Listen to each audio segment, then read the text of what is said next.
నీవు క్షమించు అని అడిగితే క్షమించే దేవుడు ప్రభువైన యేసుక్రీస్తు వారు. నీ పాపాలు క్షమించే దేవుడు ప్రభువైన యేసుక్రీస్తు వారు అనే మాట ఆ మైక్లోంచి వినబడగానే ఆ చిన్న వయసులో నాకు అర్థమైంది ఏంటంటే, ప్రతిరోజు నేను దాన్ని తెలివి అనుకున్నాను కానీ మొట్టమొదటిసారి ఆ మాట వినపడగానే నేను పాపిని, నేను చేస్తున్నది పాపము, నేను పెద్ద అయిన తర్వాత నమ్ముకోవాల్సిన దేవుడు ఈయనే. ఎడారి మతాలు ప్రపంచానికే ప్రమాదం, మన దేశానికి ఏంటి? ఓసారి 6th క్లాస్లో లీటర్ నిలబెట్టి టీచరు అందరినీ పేర్లు వేయమన్నాడు, అల్లరి చేస్తున్న వాళ్ళని. ఆయన బాగా కొడతాడు, కోపిస్ట్ ఆయన. అయితే ఏంటంటే అందరి పేర్లు పడుతున్నాయి, ఎందుకో నా పేరు పడింది అందులో. నా ప్రమేయం లేకుండానే ఎవరో నన్ను పిలవడమో ఏంటో మొత్తానికి నా పేరు పడింది. పడేటప్పటికి ఒక 13 మంది వరుసలో ఉన్నాం. ఇవన్నీ చిన్న చిన్న విషయాలన్నా, అంటే ఆ చిన్న వయసులో అది నా మనసులో పడింది. అలా 13 మందిని వరుసగా ఉన్నాం. ఆయన ఒక్కొక్కరిని పిలిచి కొడుతున్నాడు, చాలా దారుణంగా కొడుతున్నాడు. అంటే హాస్టల్, అది గురుకుల పాఠశాల. కొడుతూ ఉంటే ఇక 4వ వ్యక్తిని 5వ వ్యక్తి నేను ఉన్నాను. అప్పుడు మనసులో ఒక చిన్న ప్రార్థన లాంటిది మనసు అనుకున్నాను. ఎందుకంటే అప్పటికే నా చెల్లి పరిచయం చేస్తాను నన్ను, దేవుడికి ప్రభువైన యేసుక్రీస్తు వారు ఎవరు అని పరిచయం చేసింది. తను 4వ తరగతి, నేను 5వ తరగతి. ఇప్పుడు చెప్పేది 6వ తరగతిలో జరిగింది. అప్పుడు యేసు ప్రభువా, నీవే కనుక నిజంగా దేవుడు అయితే, చిన్న వయసులో నీవే కనుక దేవుడు అయితే, అంతకుముందు నేను హైందవ దేవుళ్ళని నమ్మేవాడిని, క్రమం తప్పకుండా గుడికి వెళ్ళేవాడిని, అన్ని రకాలు ఉండేటివి. మా నాన్న భక్తిపరుడు. అయితే నీవే కనుక దేవుడు అయితే, ఎందుకు ఆ సమయంలో యేసు ప్రభు గుర్తొచ్చాడు. నీవే కనుక దేవుడు అయితే ఆయన నన్ను కొట్టకుండా కాపాడు అనేటట్టుగా నేను ఒక చిన్న ప్రార్థన చేస్తున్నాను. అది ప్రార్థన ఏంటో తెలియదు అనుకున్నా మనసులో. అందరిని కొట్టాడన్న, చాలా దారుణంగా కొట్టాడు. నేను ఎదురుగా వచ్చాను. అప్పటికే ప్రార్థన కూడా మర్చిపోయానుక, నాకు దెబ్బలు పడతాయి అనుకున్నా. నేను రాగానే నా ముఖం చూసి పక్కకి వెళ్ళు అన్నాడు. పక్కకు వచ్చాను. ఇక మిగతా వ్యక్తులను కొట్టడం ప్రారంభించాడు. అప్పుడు పర్సనల్గా నేను యేసు ప్రభువుని ఎక్స్పీరియన్స్ అయ్యాను. నేను అడిగితే ఆయన స్పందిస్తున్నాడు అన్నది నా మనసులో పడింది. 3వ సందర్భం ఏంటంటే, మా నాన్న జూదం ఆడేవాడు. జూదం ఆడేటప్పుడు ఆ టెన్షన్ భరించలేక ఆ జూదంలో డబ్బులు పోతుంటే బీడీ తాగేవాడు. ఆ బీడీ కానీ నన్ను పంపించేవాడు, అంగడి దగ్గర పంపిస్తే నేను అక్కడికి వెళ్ళి బీడీ కట్ట తీసుకొని మరలా వచ్చి కొంచెం దూరం వచ్చి అందులో 4 బీడీలు మరలా వెనక్కి తీసి ఆ కట్టని కొంచెం గట్టిగా కట్టి మరలా వెనక్కి వెళ్ళి, మా నాన్న ఈ 4 వెనక్కి ఇచ్చి ఆ రూపాయి తీసుకురమ్మన్నాడు అని చెప్పి ఆ రూపాయి తీసుకొని పక్కంగట్లో చాక్లెట్లు, బిస్కెట్లు ఏదో తీసుకొని మరలా వెనక్కి వచ్చి అవి మా నాన్నకి ఇచ్చేవాడిని. ఆయన ఆ టెన్షన్లో ఉన్నాడు కాబట్టి అందులో ఏం తగ్గాయి అన్నది ఆయనకు తెలియదు, ఆ టెన్షన్లో తాగడమే తప్ప. అలా నేను ఏమనుకున్నావాడిని అంటే, చాలా తెలివైన పని చేస్తున్నాను నేను. అంటే చాలా ఎంత తెలివి ఉంటే కానీ ఇలాంటి ఐడియా రాదు. అయ్యప్ప మాల వేస్తున్న మీ ఫాదరు డ్రింక్ చేయడం కానీ, జూదం ఆడడం కానీ, బీడి పట్టుకోవడాలు ఇలాంటివి చేయకూడదు కదా, చేస్తాడా? ఆ మాల అన్నది ఒక పర్టికులర్ సీజన్లోనే ఉంటుంది. సంవత్సరం తర్వాత 40 రోజులు హ్యాబిట్స్ 40 రోజులు ఉంటుంది. అది అయిపోయిన తర్వాత యథావిధిగానే ఉంటుంది. అలా ఏంటంటే చాలా తెలివైన వాడిని నేను భావించేవాడిని. ఆ సమయంలో అలా అంగడి దగ్గరికి వెళ్తున్నాను, అది బజార్ లాంటిది. ఆ బజార్లోనికి ఒక వ్యాన్ వచ్చిందన్న, అంటే సువార్త ప్రకటిస్తూ ఒక వ్యాన్ వచ్చింది. ఆ వ్యాన్లో నుంచి ఒక మాట వినబడుతుంది, ఆ మైకులో నుంచి, నీవు క్షమించు అని అడిగితే క్షమించే దేవుడు ప్రభువైన యేసుక్రీస్తు వారు.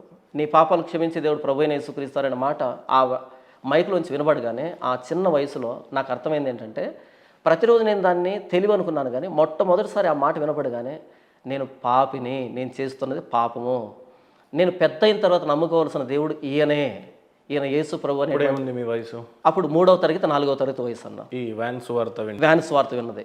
అంటే ఈయన నేను నమ్ముకోవాలి భవిష్యత్తులో, ఎందుకంటే ఇప్పుడు పాపాన్ని మానను, నేను పెద్ద అయిన తర్వాత ఈయన క్షమించు అంటే క్షమిస్తాడంటే కదా, నేను ఖచ్చితంగా ఈయనే నమ్ముకోవాలి, ఎందుకంటే నా పాపాలు పోవాలంటే అనేది అదొక ముద్ర పడిందన్న.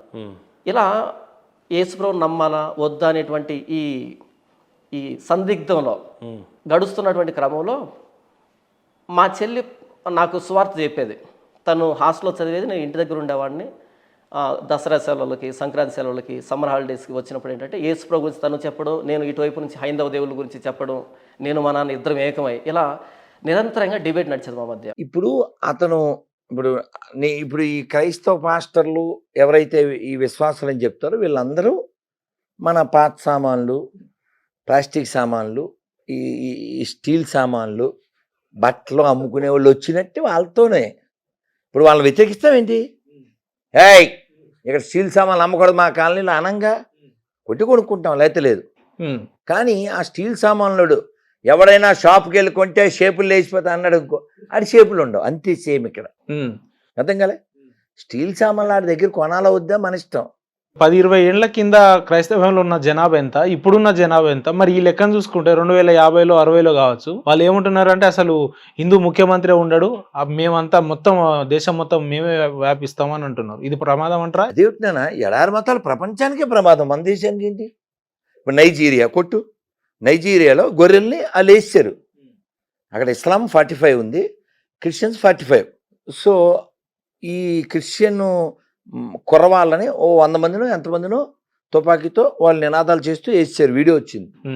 ఎందుకంటే వాళ్ళకి తెలుసు, వాళ్ళు ఓపెన్గా ఓ ముసలావిడ చెప్పింది ఒకసారి, ఓ 5-6 ఏళ్ల క్రితం ఓ వీడియోలో ఓ కుర్రోడు మాట్లాడుతూ ఓ ముసలిది వచ్చి మా ప్రభువుని నమ్ముకో అని చెప్పింది. అంటే వీడు కూడా నేను కూడా ప్రభు పెట్టినే ఎర్రగడ్డ బ్యాచ్ అని చెప్పాడు. చెప్పి ఆ కాగితాలు అవి తీసుకున్న తర్వాత ఈ ముసలి చెవి దగ్గరికి వచ్చి, ముందు మనం అంతా గొర్రెలుగా మారిపోయిన తర్వాత సో మొత్తం అంతా ఆ మతంలోకి వెళ్ళిపోతాం, నీకు తెలుసుగా అంది. ఎలాగలేదు కదా. అప్పుడు చెప్పాడు నేను హిందువునే అని. అది గతుకుమంది, అది వేరే కథ.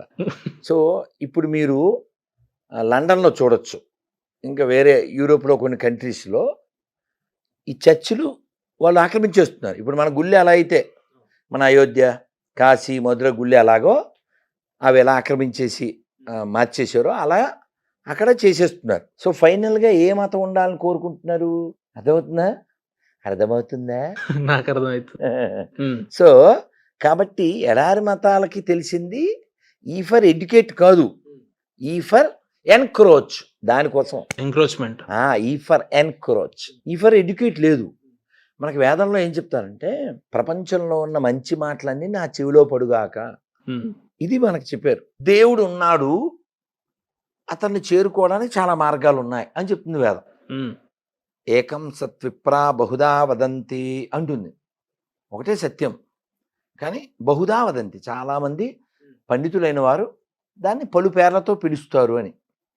కానీ ఎడారి మతాలతో ప్రాబ్లం, ఈ ఫర్ ఎడారి, ఈ ఫర్ ఎన్క్రోచ్, ఈ ఫర్ ఏడుపు. ఈ త్రిబులీగాళ్ళు ఏం చేస్తారంటే నేను రాత్రి బనానా తిన్నాను కాబట్టి అందరూ బనానాయే తినాలి, నేను బజ్జీ తిన్నాను కాబట్టి అందరూ బజ్జీ తినాలి. దీన్ని ఏమంటారు నాన్న? మూర్ఖవాదము. దేవుడు లేడు అని ఎవడైనా అన్నాడా? ఇక్కడ ఉన్న 8 మంది 10 మందిలో ఎవడో లేడు అంటలే. కానీ నాదొక బొట్టు, నీదొక బొట్టు, ఆయనదొక బొట్టు, దేవుడిని నేను సాష్టాంగం చేసి మొక్కుతా, నువ్వు ఇట్లా మొక్కుతావు. వాడేమంటాడు తెలుసా? ఇట్టే మొక్కాలి, మొక్కపోతే తొక్కాలి.